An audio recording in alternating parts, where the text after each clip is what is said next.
Hey everyone, this is Uri for Guerrilla Poker, and in this video I'm going to be going over a very basic but often misunderstood strategy concept that has to do with relative hand strength and more specifically with relative nut strength, which means the strength of your nuts.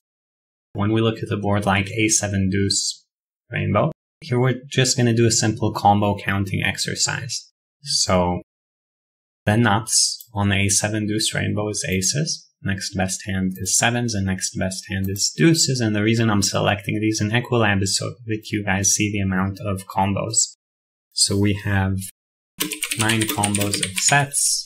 We're going A7 deuce. Next we would have, if it's button versus big blind, we have A7 suited and A7 offsuit. So we have 9 combos of 2 pair of top 2. Maybe we have 9 combos of top plus bottom.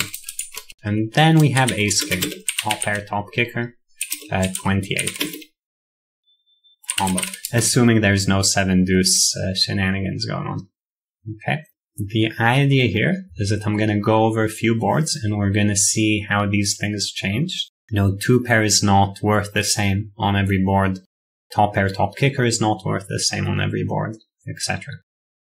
So, just as an example, if we were to just switch between A7 deuce and King 7 deuce, what's the difference in the ranges? Well, aces exists, but also King 7 off and King deuce off are not in the ranges, generally speaking. So if we were now to look at relative hand strength here, we would say there are 9 combos of sets. And then as far as top 2 is concerned, we're talking only suited combos. So we're talking 2 to 3 combos of 2 pair. So in the King 7 deuce example, button versus big blind, when we're looking at relative hand strength, aces and ace king are kind of our 13th combo. Now, when we think about relative hand strength, it's also good to think how many of our opponent's hands are we losing to, like how nutted are aces and ace king, or ace king here.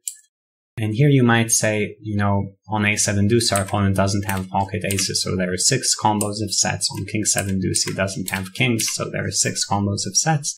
The rest of the combos are in the range. So, first thing you see instantly is that a hand like top pair, top kicker on King 7 deuce is a lot stronger than top pair, top kicker on A7 deuce. In fact, having something like ace king or aces on King 7 deuce is hand strength equivalent to having A7 on A7 deuce. And having King 7 on King 7 deuce is actually, almost equivalent to, no, it's still A7. Still equivalent to A7. Maybe it's more like a set, given how rare it is.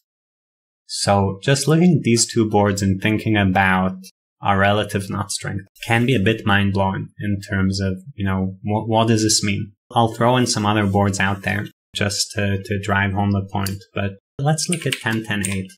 This is a board that's very often misplayed by weaker players. On 10-10-8, strongest to weakest hands, we have 10s is maybe not in the range, but we have 8s and 10-8, so 9 combos of both.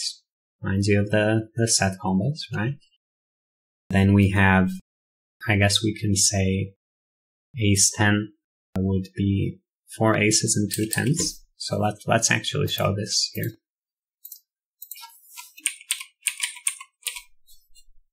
So we're saying we have 10-8 and 8s for 9 combos of boats. Ace 10, okay, so kind of going through the hands, we have the boats, which are equivalent to sets before. We have trips top kicker, this is equivalent to top 2 on A7 deuce. We have trip second kicker, this is equivalent to ace deuce on A7 deuce in terms of hand strength. And then all the rest of our trip combos are actually, relatively speaking, as strong as top pair, top kicker, or even worse on A7 deuce. Something like King 10 on 10-10-8 is even weaker than something like aces on King 7 deuce, relatively speaking, right? So why are we interested in a relative nut strength? I think it's a strong indication of how much money you want to put in, how confident you are when you're getting check raised, kind of how high up you are in the range, right? Like aces on king 7 deuce, maybe you just want to blast off and put piles and piles of money in. But ace king on a7 deuce, very different in stack score and would not end well for you. And I think a mistake a lot of people make on a paired board like 10-10-8 is, thinking that just because they have trips, something very, very special is going on.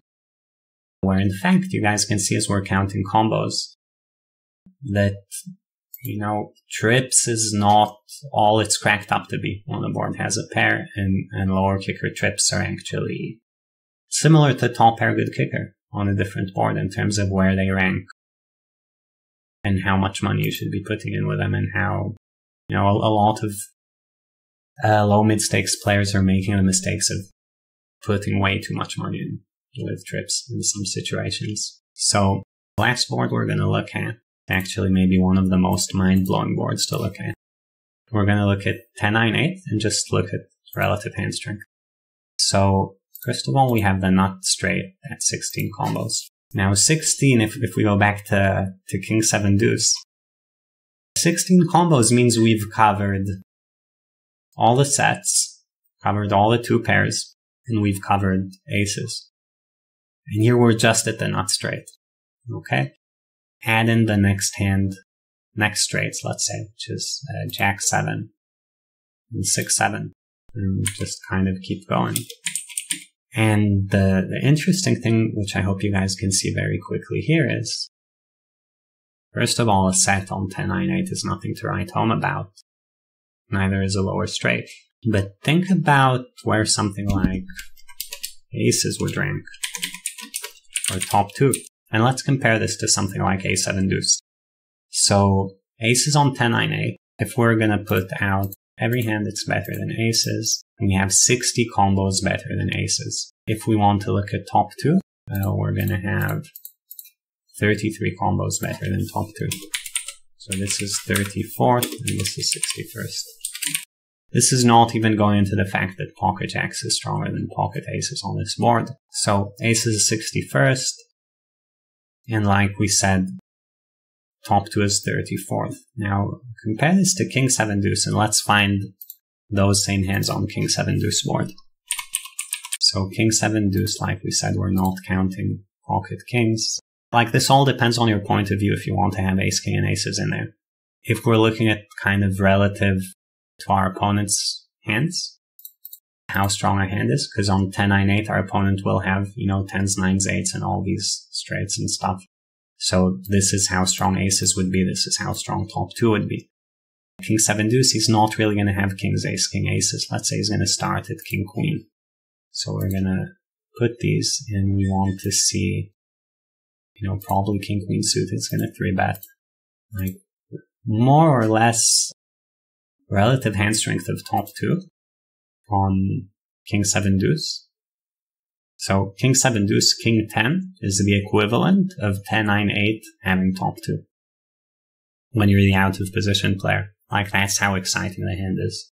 Of course, there are other properties to the hand, but big picture, king 7 deuce, you face a c-bet, you have king 10. Are you happy? Yes. Are you trying to get stacks in? Definitely not. 10-9-8, you're sitting with 10-9, same idea. Happy? Yes. Trying to get stacks in? Probably not. Go to aces, which we said 61st. Now, to reach the 61st combo, we're talking about a relative hand strength of something like king 8 on king 7 deuce, not king 10.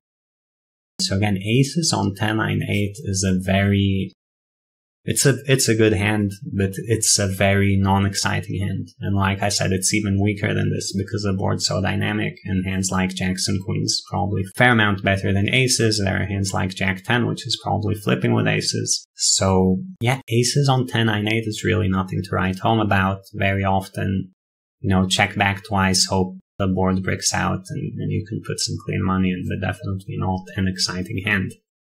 Okay. That's it, I think, for this video. Hopefully you guys understood and took something away from the concept. I know for a lot of guys watching, this is very, very basic. But I think the same kind of logic can be applied. And this helps you to kind of figure out where you're at, how your hand should play, and not make big overplays or big underplays with your range. If you guys enjoyed the video, please like and subscribe to the channel, and I'll see you next time.